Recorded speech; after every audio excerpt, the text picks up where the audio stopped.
En los últimos días, la Corte Suprema de Justicia bonaerense ratificó que los repartidores, las firmas de repartidores más conocidas, Rappi y Pedido Ya, operan efectivamente bajo una relación de dependencia. El fallo, tiene fuerte trascendencia para el derecho del trabajo y para la jurisprudencia que sienta, porque plantea que efectivamente los trabajadores de aplicaciones operan bajo una relación de dependencia. Es nuestra excusa perfecta para hablar con Mara Ruiz, quien fue la ministra de Trabajo de la provincia de Buenos Aires durante el periodo que se llevaron a cabo las inspecciones. Mara, ¿está con nosotros? ¿Nos escuchás? Hola, sí, yo los escucho. ¿Ustedes a mí? Espectacular. ¿Cómo estás? Bien. Gracias por atendernos primero. Primero que me cuentes cómo fue el proceso de llevar a cabo estas inspecciones que se dieron entre 2021 y 2022 desde el Ministerio de Trabajo. Mira, era algo novedoso porque es una actividad que no se desarrollaba. ¿Sí? El reparto de comida siempre existió, pero nunca había estado tan masificado y centralizado en un par de empresas. Digamos, siempre era el propio comercio el que quizás contrataba a una persona para que le haga el reparto. Entonces era toda una novedad y había toda una discusión porque originalmente una de las empresas había tenido a los trabajadores en relación de dependencia, después habían llegado otras. Habían venido con otro modelo de negocio de esta figura de independientes y macrismo mediante, donde no se hizo ningún control, terminaron todas con esta forma. Entonces había como una especie de debate, porque el status quo era que eran personas que supuestamente prestaban servicios. Y a nosotros nos parecía que no. De un lado hay una gran empresa, del otro lado hay un montón de gente que hace una tarea que se le asigna, que no es que por ahí una tarea típica donde se provee un servicio, sino una tarea que habitualmente había estado en relación de dependencia. Y dijimos, acá parece que hay algo que está mal. Como estaba en debate, lo que hace un inspector de trabajo, va y ve si alguien está en situación de trabajo y pide los documentos que muestren que esa persona está inscripta en la Seguridad Social, que se le paga su sueldo, que ese sueldo está correcto de acuerdo a la escala, pide la documentación y si eso no está, multa.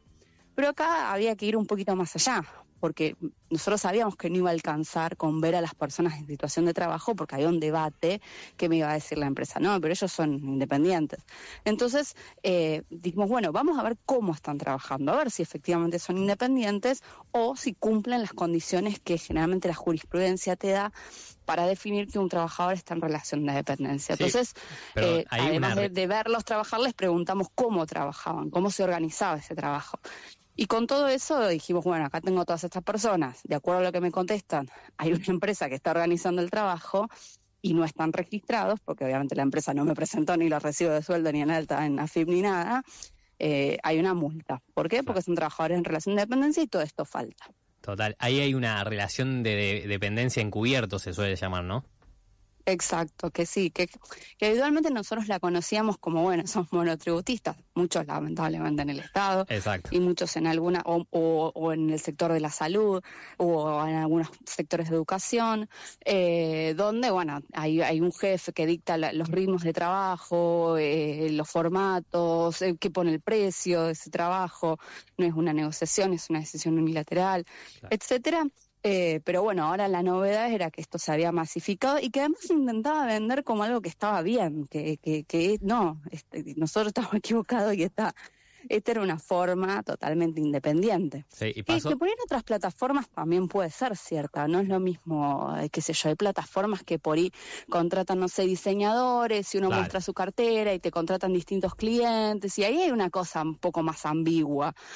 Acá, me parece bastante obvio que hay alguien que organiza el trabajo. Sí, hay una cuestión que, los trabajadores también por ahí usan las 2 o 3 aplicaciones que hay al mismo tiempo y ahí como ese hilado fino. No tiene, la relación de dependencia no implica exclusividad. Claro, eso puede ser en el Estado, pero en el sector privado, salvo que tu contrato específicamente por alguna exclusión lo diga, vos podés tener pluriempleo. El empleo al mismo tiempo es un poco más extraño, pero no necesariamente es un indicativo. A ver, obviamente uno dice a grandes rasgos de relación de dependencia. Esta relación de dependencia habría que organizarla, claro, sí. hay que ver cómo vos organizás esto de que los trabajadores tengan más flexibilidad que en otros espacios para elegir sus horarios o para elegir cuánto tiempo trabajo, para elegir qué día. Eso claramente, a ver, ¿qué es lo que debería haber pasado, lo que nos hubiese gustado que pase? Bueno, que esto lleve a una negociación donde se negocie un convenio colectivo y donde se contemplen todas estas cosas. Claro. E incluso las empresas pudieran plantear, che, mira, hay cierta gente que entra y sale tanto que yo no sé, no le puedo cubrir los días por enfermedad que una persona que trabaja regularmente. Y por ahí, bueno, ver si había que hacer algún cambio en la legislación para algunos casos. Claro. De nuevo, esto es como la generalidad. Después esto sí, claro. Hay que ver cómo el caso vos... puntual, efectivamente. Recordemos sí, que... y cómo lo organizás y cómo lo remunerás correctamente. Digo, o sea, tenemos un punto de partida más filosófico, si querés. Claro, Después sí, en los hechos hay que ver cómo eso se concreta, pero sí. Estamos hablando con Mara Ruiz, ella fue ministra de Trabajo en la anterior gestión de Axel Kicillof y ahora es asesora del gobernador de la provincia de Buenos Aires. Tengo dos preguntas, porque esto es básicamente la Corte Suprema viene a ratificar el fallo que ya se había dado en otras cámaras. ¿Vos le ves alguna potencia a esto que, más allá de la multa específica y de la plata que significa la multa para las empresas, le ves algún tipo de jurisprudencia que pueda sentar este fallo de la Corte Suprema? Mira, me parece importante en dos sentidos. Uno, discursivamente, porque siempre se habla, no, ustedes los quieren poner en relación de dependencia. Acá lo que estamos diciendo ya están. O sea, Claro. ya están, pero tienen todas las desventajas, si querés, que es que tienen un jefe que les dice cómo trabajar, qué rutina hacer, qué comportamiento tener, que los puede sancionar, etcétera, pero no tienen todo lo bueno, los aportes, un sueldo conveniado, sobre eso los aportes y las contribuciones, licencias por enfermedad, ART, vacaciones, aguinaldo, digo, como, no es que yo los quiero poner, yo les quiero dar lo que les falta. Claro, incluso el algoritmo suele ser un jefe mucho más duro y frío, ¿no? Sí, a veces, bueno, eso también es lo otro, como que por ahí está bueno que no tener que interactuar con alguien, pero a la hora de que hay un problema, los propios pibes te dicen, che, no tengo a quién reclamarle, o sea, así como el usuario cuando le pasa algo termina hablando con un chat y es imposible hablar con alguien, bueno, le pasa a ellos lo mismo. Claro. Exactamente, el algoritmo es muy duro. Y te voy a decir algo que yo después, hablando con algunos colegas que están estudiando más como académicamente este tema, el tema del algoritmo también hay que pensar por ahí que hay que poner normas, no solamente para esta tarea. Hay un montón de relaciones de dependencia más clásicas que no están en cuestión, donde se está utilizando este tipo de algoritmos de inteligencia artificial para el control y son medio jodidos y hasta en un momento pasan a ciertos límites que vos decís, che, ¿está bien esto? Digo, es sano, es saludable para la relación del trabajo. Pero perdón, estábamos hablando de los efectos concretos. No, está bien, efectos claro. discursivos, y el otro tiene potencia porque primero habilita a que quien necesita hacer un reclamo, bueno, hay un antecedente, eso está bueno, nuestra justicia no se maneja por jurisprudencia, pero es importante que haya antecedentes. Me parece importante porque hay una ley que para mí en este momento, la ley que sacó el gobierno de Milei no va a ser aplicable, no tiene sentido. Justamente porque ya hay gente que dice, che, mira, bajo estas condiciones esto es relación de dependencia, digo, y una ley no puede cambiar la realidad. Efectivamente. Mara, ahí te quería bancar un toque, o sea, te quería pausar, sí. Porque justamente este fallo se inscribe en una realidad nacional por ahí, que va por ahí en contra de esto de sostener derechos laborales o de, la ley de modernización laboral, entre comillas, le saca todo el apartado de teletrabajo, por ejemplo, que es lo más parecido, lo que más se acerca, por lo menos, a estas realidades nuevas del trabajo. ¿Cómo se inscribe este fallo en esta discusión nacional, no? Más allá de me parece que ayuda a poner un freno y además un viso de realidad. No se pueden retrotraer derechos, digamos, no se puede, nuestros pactos convenios internacionales no lo permiten, y eso también va a apoyar cuando alguien quiera decir que el segmento de exclusión de ciertos trabajadores es inconstitucional, cuando no inefectivo. Me parece que va a dar ese apoyo y después, bueno, estará en la gente a ver si quiere cambiar esta la realidad, este liderazgo nacional que intenta hacer de la precarización la norma y votar otra cosa Total. que nos permita avanzar en incorporar derechos. De nuevo, son un trabajo que no tiene por qué cambiar demasiado en su organización, justamente ese es el punto.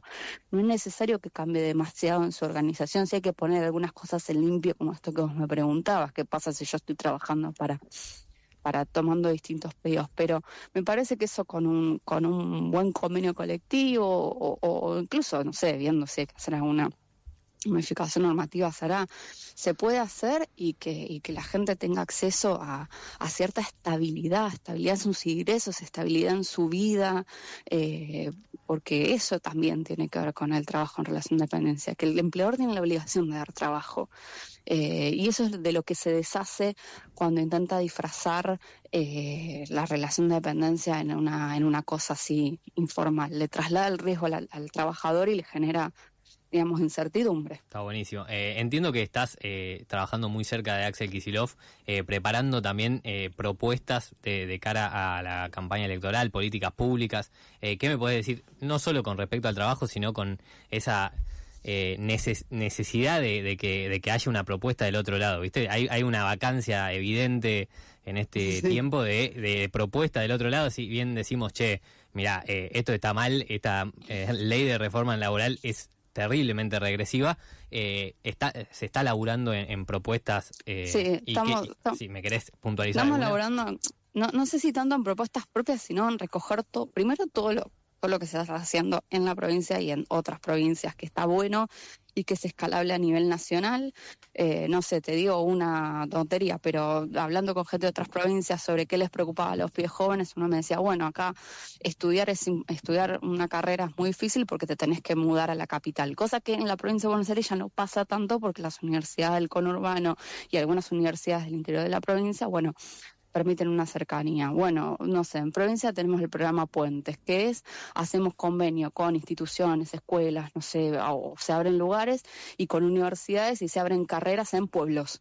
No se van a abrir toda la oferta de una universidad, pero se abren 2 o 3 carreras que sean por ir relevantes para ese lugar, para que las personas puedan estudiar en sus pueblos de origen y no tengan que pagarse un alquiler. Digo, no sé, propuestas escalables. Sí. Después, qué sé yo, en seguridad se está trabajando con un programa justamente para los jóvenes en conflicto con la ley, que va medio contramano de lo que se sancionó ahora, que es la baja imputabilidad, sino que tiene que ver con poder de una vez por todas articular a todos los actores que tienen que aparecer cuando un niña o adolescente comete un delito, y entonces que estén en línea la justicia, la policía, los servicios de niñez, la escuela, la salud, que se llaman tramados, y que nada, estamos preparando algún informe, y sobre todo también recoger, digamos, que o sea, no es que no hay propuesta, hay un montón de gente pensando cosas. No sé, ayer estuve en un encuentro de como 20 centros de economía discutiendo qué hay que hacer con la inflación, con el tipo de cambio.